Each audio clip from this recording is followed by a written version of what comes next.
বন্ধুরা, ভেজ ডাল রান্না।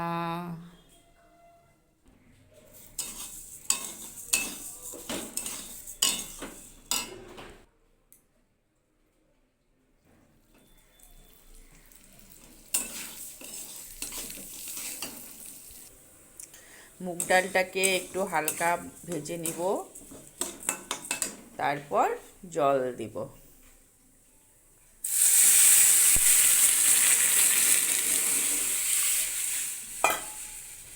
সিদ্ধ হয়ে গেছে, পরিমাণ মতো লবণ, হলুদ আর একটু জিরে গুঁড়ো দিয়ে দিলাম। পরিমাণ মতো তেল। ভেজ ডাল রান্না করার জন্য আমি মটরশুঁটি নিয়েছি, গাজর নিয়েছি, ফুলকপি নিয়েছি। এখন আমি শুকনো লঙ্কা দিয়ে দিলাম, তারপরে একটু গোটা জিরা, তারপরে একটু পাঁচফোড়ন। এখন আমি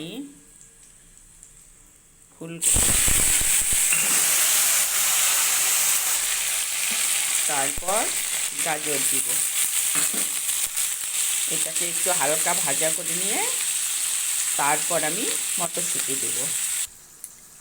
এখন আমি মটরশুঁটি দিয়ে দিব। এখন আমি সিদ্ধ ডালটাকে সোমবারে বসিয়ে দিব। আমার ফুলকপি, গাজর, মটরশুঁটি ভাজা হয়ে গেল। এখন ডাল সম্বাদ দেব।